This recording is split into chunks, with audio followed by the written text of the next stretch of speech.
आज हम देखेंगे कि किस तरह से हम लोग एक मल्टीलिंगुअल साइट बना सकते हैं यूजिंग वर्डप्रेस इनबिल्ट फीचर। आपको कोई थर्ड पार्टी प्लगइन नहीं इंस्टॉल करना, आपको किसी भी प्लगइन को पैसे नहीं देने।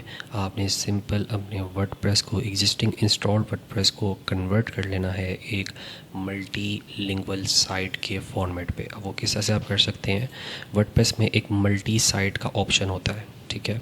आपको सिंपली अपनी WP कॉन्फ़िगरेशन फ़ाइल खोलनी है और उसके अंदर वो एक छोटा सा फ्लैग एक्टिव करना है। सो बेसिकली ये वो फ्लैग होता है मल्टी साइट ट्रू। जैसे ही आप इस फ्लैग को ऑन करेंगे, बाकी चीज़ों को छोड़ दें, इनको छोड़ दें। जैसे ही आप इस फ्लैग को ऑन करेंगे, इसको सेव करेंगे और आके यहाँ पे इसको रिफ़्रेश करेंगे, तो टूल्स के अंदर यहाँ पे एक छोटा सा बटन आ जाएगा नीचे, योस्ट रिडायरेक्शन के नीचे या इसके आसपास। उसका नाम होगा नेटवर्क स्टेटस, नेटवर्क समथिंग होगा, नेटवर्क एडमिन, इस तरह की कोई चीज़ होगी। जब आपने उस पर क्लिक करना है ना, तो वो आपको बोलेगा कि अपने सारे के सारे इस साइट के प्लगइन ऑफ़ कर दें।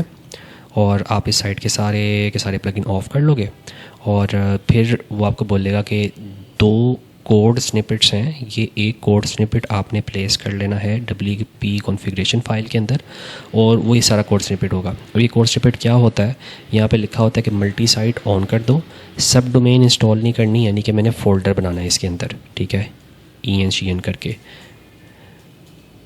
दूसरा, वो आपको ये बता रहा होता है कि करंट जो आपकी साइट है जो इंस्टॉल्ड है, इसकी पाथ क्या होगी। क्या ये आप DE पे लेके जाना चाहते हो, किस पे लेके जाना चाहते हो। तो आप इसको प्लेन छोड़ दो। अगर आप चाहते हो आप EN भी कर सकते हो, लेकिन मैंने इसको प्लेन छोड़ा हुआ है कि रूट के ऊपर ही ये डिस्प्ले हो। हमने इसकी अभी सब डायरेक्टरीज़ नहीं बनाई, ठीक है।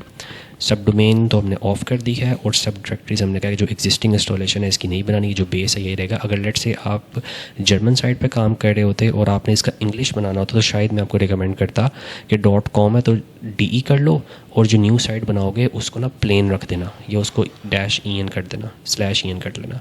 उसके बाद ये कह रहा है IDs हैं कुछ, ये आप यहाँ पर डाल लें। ये क्लिक करने के बाद आपने सेव कर लेना है। फिर आपने HTXS फाइल एडिट करनी है और उसने कुछ आपको चीज़ें दी होंगी, 3-4 लाइंस होंगी, मेरे ख्याल से 10-12 लाइंस होती हैं, उनको आपने प्लेस कर लेना है, ठीक है।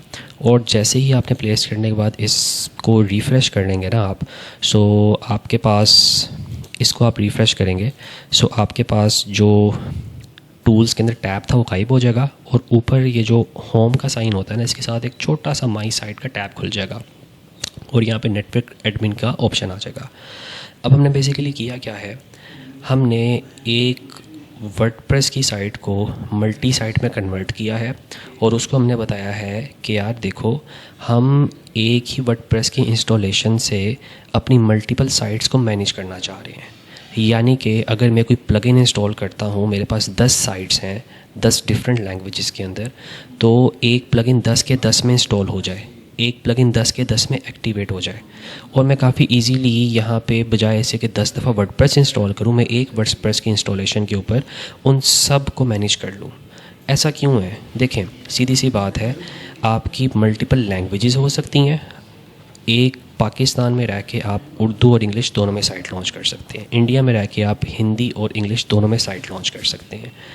तो आप उसके लिए ये मल्टी साइट का ऑप्शन अनेबल कर लें ताकि आपके पास बेस स्ट्रक्चर, बेस लेआउट सारा सेम हो। अपने साइट बनाइए इंग्लिश के अंदर, सब चीज़ें ओके। अब आप जब स्केलिंग कर रहे हैं तब आप मल्टी साइट को यूज़ कर सकते हैं।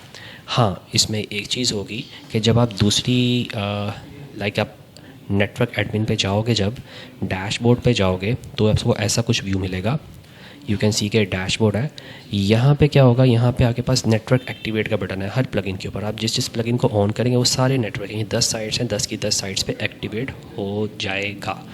आप साइट ऐड ऑन करना चाहते हैं, साइट्स पे जाएंगे, ठीक है। साइट्स पे जाने के बाद आपने सिंपल ऐड नाउ पे क्लिक करना है, ऐड साइट पे, और ये आपको ऑप्शन दे देगा कि आप कोई भी साइट ऐड कर लें। अब ऑब्वियसली मैंने सब डोमेन ऑफ़ किया है तो इसलिए मेरे पास सब डोमेन की ऑप्शन नहीं है, वरना यहाँ पे ऑप्शन आ जाती है। So I can type like DE, site का नाम सेलेक्ट कर सकता हूँ और मैं यहाँ पे वो लैंग्वेज पिक कर सकता हूँ, ठीक है। तो आपके पास उस लैंग्वेज में एक न्यू वेबसाइट बन जाएगी, ठीक है।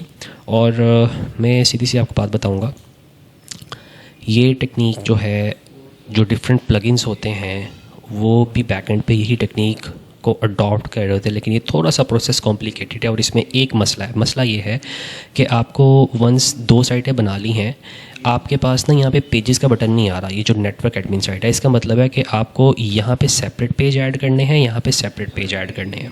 काफ़ी प्लगइन्स होते हैं वो मल्टी साइट की ऑप्शन अपने अंदर लेके बैठे होते हैं।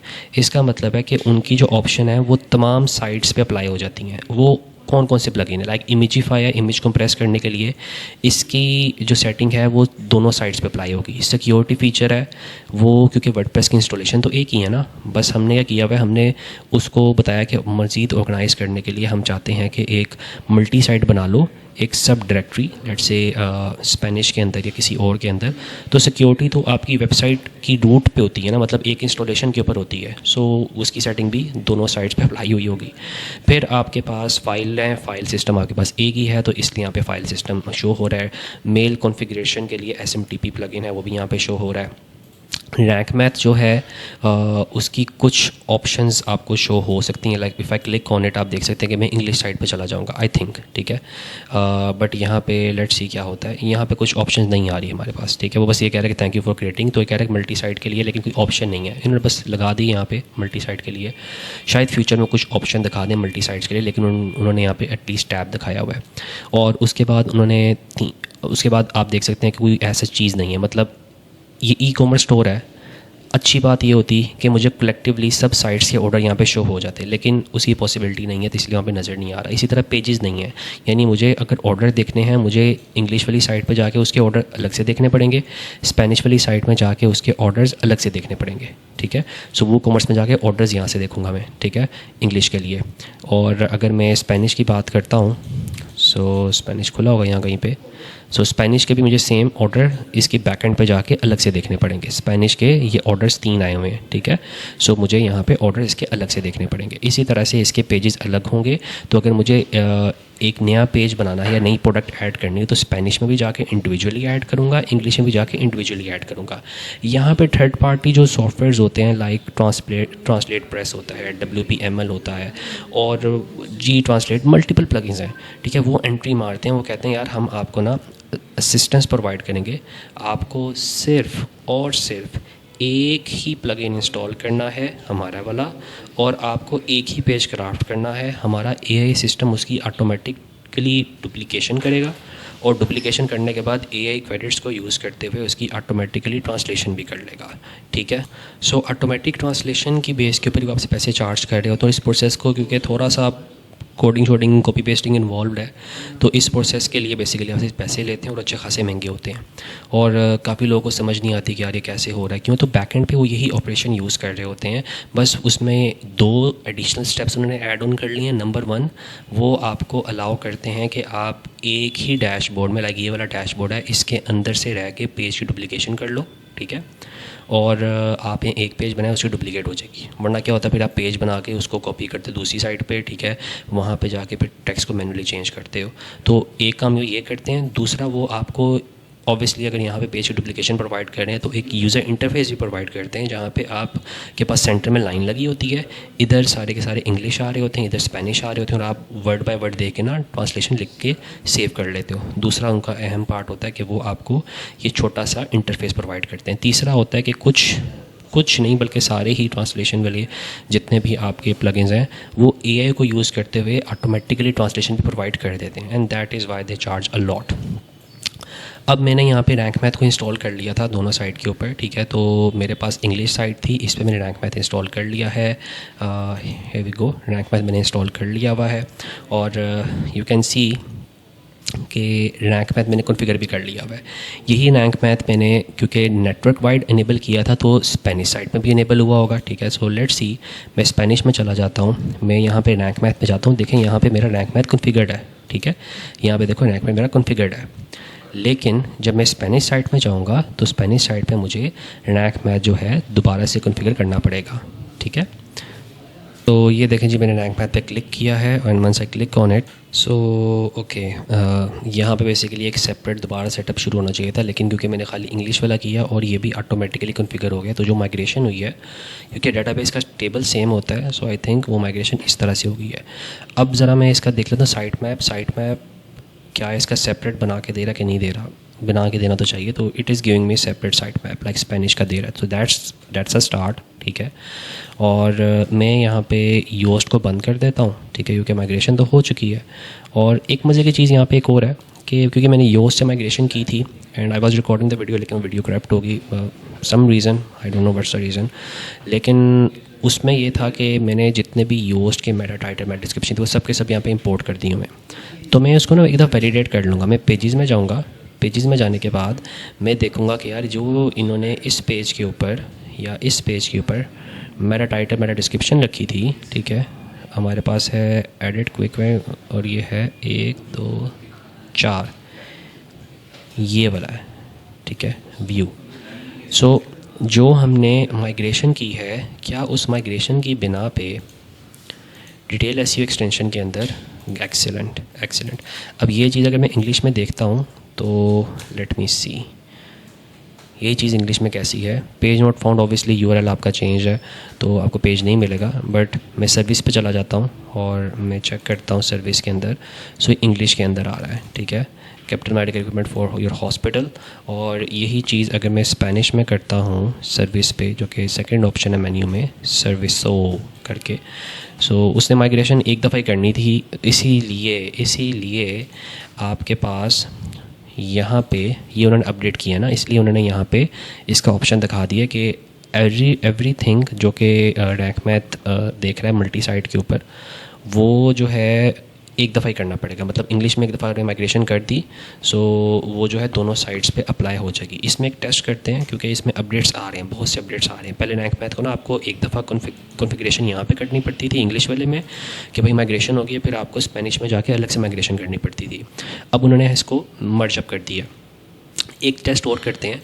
अब सीन ये है कि जो स्पेनिश की साइट है ना, इसके अंदर मेरे पास लेट से यहाँ पे अगर मैं जाता हूँ 404 पेज के ऊपर कि कोई पेज नहीं मिलता मुझे, ठीक है, लेट्स अज्यूम कि कोई पेज मुझे नहीं मिलता, ये है पेज नॉट फाउंड नहीं आना चाहिए ना यहाँ पे मेरा टाइटल में, सो यहाँ पे स्पेनिश में लिखा होना चाहिए, सो इंग्लिश टू स्पेनिश, और मैं यहाँ पे प्लेस करता हूँ पेज नॉट फाउंड, सो ये लिखा हुआ आना चाहिए। सो अब अगर मैं यहाँ पे ये लिखता हूँ स्पेनिश में, तो क्या ऐसा तो नहीं होगा कि मेरी इंग्लिश के जो वेरिएंट है उसमें भी चेंज हो जाएगा? होना नहीं चाहिए। मैं सेव कर लेता हूँ क्योंकि मैं ऐसा नहीं चाहता कि अगर मैं स्पेनिश में कोई पेज नो इंडेक्स करूँ और अगर खुदा ना खास्ता उस पेज की कॉपी या कोई रिलेशन बन रहा हो इंग्लिश वाली साइड पे, तो वो उसको भी वो कर ले, वैसे बनता नहीं है। लेकिन ये जो सेटिंग है तो जेनेरिक है ना, डाटाबेस का टेबल तो सेम है ना, तो अगर मैं एक टेम्पलेट में चेंज कर रहा हूँ स्पेनिश के, तो वो इंग्लिश के टेम्पलेट में चेंज ना हो, तो इसको वैलिडेट कर लेते हैं। अभी हम यहाँ पर जाते हैं टाइटल एंड मेटास के अंदर, और यहाँ पे भी ऑब्वियसली एक मिक्स सेटिंग में ऑप्शन होगी कि अगर आपके पास कोई पेज एग्जिस्ट नहीं करता तो उसको डाटा आपने कैसे दिखाना है। सो पेज नॉट फाउंड लिखा आ रहा है, एक्सीलेंट एक्सीलेंट। तो इसका मतलब है बेशक उसने माइग्रेशन करते हुए योस्ट की मल्टी साइट की डाटाबेस उठा के अपनी मल्टी साइट की डाटाबेस में शिफ्ट की और सिर्फ एक दफ़े माइग्रेशन करवाई है, लेकिन वर्चुअली उसने 2 सेपरेट टेबल बनाए हुए हैं बैकएंड पे। इंग्लिश वाले का सेपरेट, यानी इंग्लिश वाले की जो भी अब सेटिंग मैं करूँगा वो इंग्लिश वाली साइट में ही रहेगी, और स्पेनिश के अंदर मैं जो भी सेटिंग करूँगा वो स्पेनिश वाली साइट के अंदर ही रहेगी, ठीक है। So that's a good thing. So अब मुझे क्या करना पड़ता है, आपके पास जो दूसरे प्लगइन्स होते हैं ना लाइक WPML वगैरह, उसमें एक होता है स्ट्रिंग ट्रांसलेशन का ऑप्शन। वो बेसिकली यही काम करता है जो SEO प्लगइन में जो पेज नॉट फाउंड है ना उसकी बिहाफ पे ना यहाँ पे अलग चीज़, क्योंकि उसमें तो ऑब्वियसली आपको 2 सेपरेट व्यू नहीं ना मिलते WPML में, तो वहाँ पे स्ट्रिंग ट्रांसलेशन के मॉड्यूल होते हैं, इस तरह की चीज़ें होती हैं जो कि आपके इन प्लगइन्स को SEO प्लगइन्स को सेपरेट डील करती हैं, ठीक है। सो सर्च रिज़ल्ट भी यहाँ पे अगर ऐसा नज़र आ रहा है, और अगर मैं स्पेनिश साइट खोलता हूँ, सो सर्च रिज़ल्ट हमें कैसा नज़र आना चाहिए। मिक्स सेटिंग में सर्च रिज़ल्ट सेटिंग, तो सर्च पेज है, और ये कह रहा है डेट की आर्काइविंग भी हम ऑफ़ कर लेंगे, डिसेबल, हाँ डिसेबल ऑफ रहेगा। सो यहाँ पे हमारे पास क्या लिखा हुआ आ रहा है, एग्जाम्पल सर्च पेज 2.0 सोमाटेक। अच्छा ये भी हो गया, उसने योस्ट ने जो है योस्ट की सेटिंग उठाई है, तो मेरे ख्याल से योस्ट में ये हुआ था कि डिफरेंट साइड पे 2 योस्ट था ना, तो उसने स्पेनिश के लिए ऐसा लिखा हुआ था, इंग्लिश के लिए उसने कुछ ऐसा लिखा हुआ था, इसलिए यहाँ पे सर्च पेज आ रहे, पेज नोट फाउंड आ रहे, लेकिन उसकी गलती थी, उसने इसको स्पेनिश में कन्वर्ट नहीं किया था, लेकिन हम अक्लमंद हैं, हमने कर लिया इसको कन्वर्ट, ठीक है। सो ये काम करने के बाद हमने जो है बहुत ही बेसिक सा एक सेटअप करना है वो है रैंक मैथ प्रो का। अब रैंक मैथ प्रो की एक्टिवेशन के लिए ये है कि हम रैंक मैथ प्रो जो है वो इधर करेंगे, नेटवर्क एडमिन वाली साइट पे ना हमने रैंक मैथ प्रो को एक्टिवेट कर लेना है, ठीक है। और जब हम रैंक मैथ प्रो को यहाँ पे एक्टिवेट करेंगे सो हमें फिर एक दफ़ा इंग्लिश में जाके, क्योंकि ऑब्वियसली इसकी इंस्टॉलेशन सेपरेट, तो एक दफ़ा इंग्लिश में जाके यहाँ से इसको एक्टिवेट करना है, ठीक है, रैंक मैथ प्रो को। और फिर एक दफ़ा स्पेनिश में जाके एक दफ़ा एक्टिवेट करना है रैंक मैथ प्रो को, ठीक है। सो यहाँ पे देखें, यहाँ पे WP ग्लूटेनबर्ग पैरामीटर, यहाँ पे एक आध मेरे ख्याल से प्लगइन एक्स्ट्रा हुआ है WP ग्लूटेनबर्ग का, WPD ग्लूटेनबर्ग का, तो इसलिए यहाँ पे ऑप्शन आ रही है। खैर I think you get the point, आपको को आइडिया हो गया है कि किस तरह से हम लोग एक साइट को मल्टीलिंगुअल में कन्वर्ट कर सकते हैं। अब यहाँ पे मैं चाहूँ तो इसकी करेंसीज भी चेंज कर लूँ और मैं कुछ भी कर सकता हूँ यहाँ पे, ठीक है, whatever I want to do. उसकी सेटिंग इंग्लिश वाली साइट को इम्पैक्ट नहीं करेगी, वो मुझे दो इंस्टॉलेशन नहीं करनी पड़ी, सिर्फ एक इंस्टॉलेशन करनी पड़ी। मेरी मैनेजमेंट थोड़ी सी आसान है, क्योंकि अगर मैं रैंक मैथ को कर रहा हूँ वो माइग्रेट कर रहा है, वो दोनों को एक दफ़ा ही माइग्रेट कर रहा है, ठीक है। मुझे दो रैंक मैथ नहीं परचेज़ करने पड़ेंगे, ठीक है, मुझे एक ही रैंक मैथ प्रो लगा लूँगा, ठीक है। इसी तरह से आपको पता है कि डोमेन लेवल पे कोई प्लग थीम्स होते हैं वो एक साइट के लिए बनते हैं, तो मेरे एक ही जो साइट के लिए बना है, लाइक सोमा टेक्नोलॉजी के लिए अगर एक मेरा थीम है तो वो स्पेनिश में भी चल जाएगा, दूसरे पे भी चल जाएगा, और मुझे थर्ड पार्टी प्लगइन को, ट्रांसलेशन प्लगइन को कुछ पैसे पूसे भी नहीं देने। और मैं यहाँ पे दिखाता हूँ लोकल एसईओ के अंदर मैंने लेट्स से कोई इमेज अपलोड की है, ठीक है, मज़ेदार चीज़, इमेज अपलोड की है। सो मैंने अभी एक इमेज अपलोड की थी इंग्लिश वाले में, अब यहाँ पे वो शो नहीं हो रही मुझे, ठीक है। और अब अगर मैं जाता हूँ इंग्लिश वाले के अंदर, मीडिया के अंदर, सो यहाँ पे वो इमेज मुझे बेसिकली शो हो जाएगी। सो let me show you quickly, ये देखो वो यहाँ पे है, अभी वो स्पेनिश वाला ना यहाँ पे है, उसने ये वाली प्रोडक्ट्स भी नहीं डाली और ये भी नहीं डाला हुआ, ठीक है। सो ये जो है बस एक चीज़ थी, मैंने कहा आपको बता देता हूँ, क्योंकि ये WP कंटेंट इस तरह बन रहा है इसका, और जो स्पेनिश वाले का WP कंटेंट है वो मैं दिखा देता हूँ कैसा बनता है। वो बनता है कुछ इस तरह का स्पेनिश के साथ। सो दैट्स वाई ये थोड़ा सा पीछे है। अब ये यही वो चीज़ें होती हैं जिसकी वजह से ये टेक्निक इतनी ज़्यादा प्रैक्टिस नहीं की जाती मार्केट में। लोग कहते हैं यार इससे सर से छुड़ाओ, एक चीज़ आगे चली जाएगी, एक चीज़ पीछे चली जाएगी, क्योंकि दोनों आपको एक काम दो जगह करना पड़ेगा, 10 साइट तो एक काम 10 साइट पे करना पड़ेगा।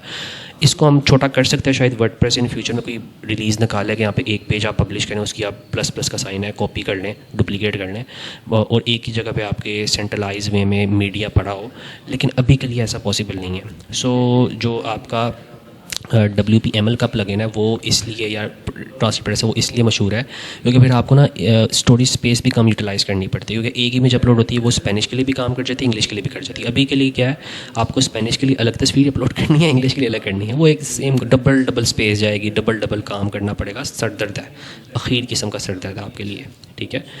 Okay, so I think that's pretty much it. आप लोग को एटलीस्ट इस सेशन के बाद आइडिया हो गया होगा कि किस तरह से हम लोग मल्टी साइट को यूज़ करते हुए फॉर आइदर मल्टी करेंसी या मल्टी लैंग्वेज एक साइट सेटअप कर सकते हैं। और इसकी सेटिंग इस तरह होती है, यहाँ पे आप देखेंगे कि अपड्राफ्ट है ना, अपड्राफ्ट अगर यहाँ पे आ रहा है, मैं अपड्राफ्ट खोलूँगा तो यू कैन सी कि यहाँ पे नाम शाम के अंदर भी ना मुझे लिखा होगा अपड्राफ्ट मल्टी साइट, ठीक है।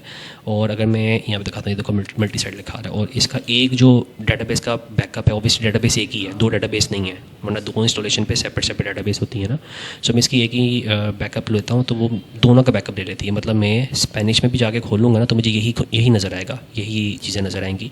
सो ये चीज़ें बस आपको बताना ज़रूरी थी कि जब आप मल्टी लैंग्वेज में काम कर रहे होते हैं, और ख़ास तौर पे अगर आप एसईओ प्लगइन यूज़ कर रहे हैं, सो उससे क्या क्या एडवांटेजेस हैं, क्या क्या डिसएडवांटेजेस हैं। अब मुझे योस्ट जो है एक साइड पे बंद करना है, फिर दूसरी साइड पे दोबारा जाके बंद करना है।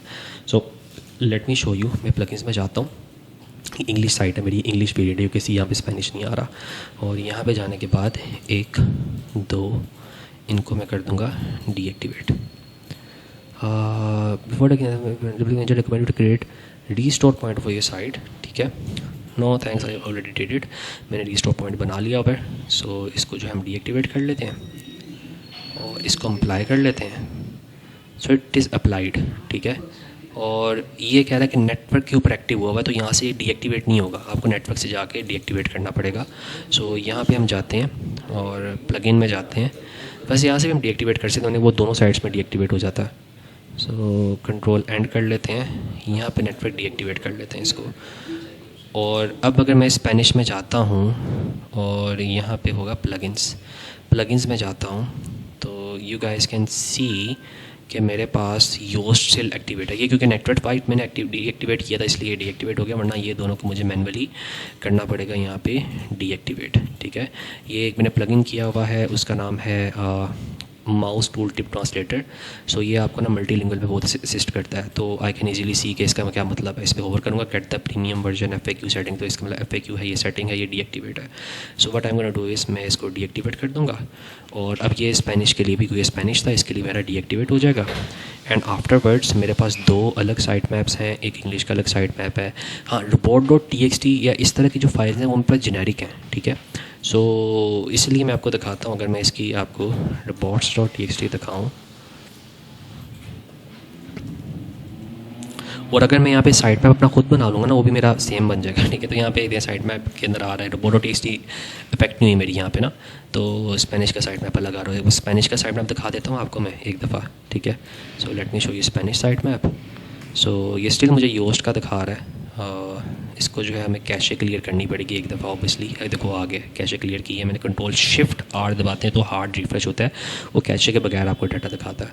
और अगर मैं यहाँ से स्पेनिश हटा देता हूँ, सो यू कैन सी कि मेरे पास इंग्लिश में डाटा आ गया। ठीक है, प्रोडक्ट कैटेगरी और ये जो ब्रांड्स हमने सेट किए थे वो भी आ गए। सो इस तरह से आप लोग मल्टीलिंगुअल या समझ लें कि multi currency website easily setup कर सकते हैं without paying any penny to any plugin.